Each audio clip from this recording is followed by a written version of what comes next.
And now, the rest of the story. Ms. Harwood was running for mayor. Now, it was not as controversial a campaign as it might have been, considering the watershed legislation currently before the Texas state legislature. In fact, things had never been more quiet approaching an election in the entire history of the town of Marble Falls. Ms. Harwood was the middle-aged wife of a local doctor. Her children were grown. Her family was well-liked. She was a shrewd politician, and yet her ideas completely satisfied neither feminists nor reactionaries.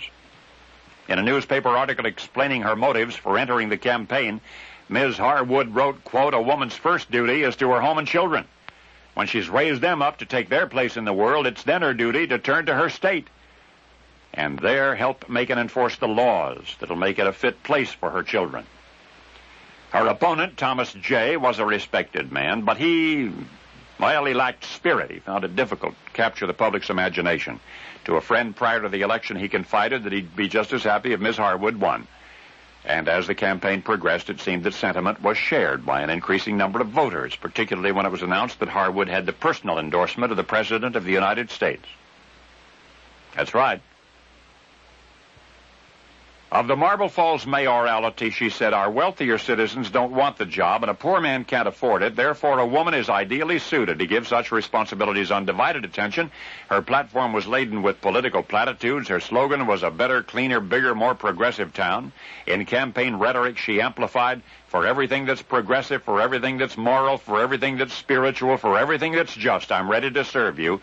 And most interesting of all, Ms. Harwood believed every word of it. And so did the citizens of Marble Falls. And in April, she was elected by a margin of 46 votes in a town where only 112 people turned out at the polls. That was a pretty big margin. The final tally was Thomas J. 33, Ms. Harwood 79. It was a landslide. After 20 popular years in public office, Ophelia Crosby Harwood was appointed judge of the municipal court.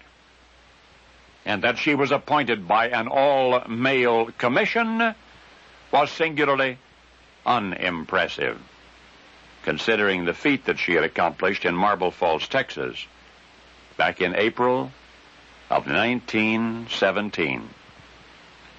You see, Bertie Harwood was the first woman mayor that Marble Falls had ever had. And her campaign caught the attention of President Woodrow Wilson and elicited his presidential endorsement for her candidacy. And there was something even more remarkable than that. If elected, she would become the first female mayor in all American history. And she did. In the days when the issue of equal suffrage was as yet undecided, it was barely even before the state legislature of Texas. No, you're understanding correctly. That's precisely what I meant to say.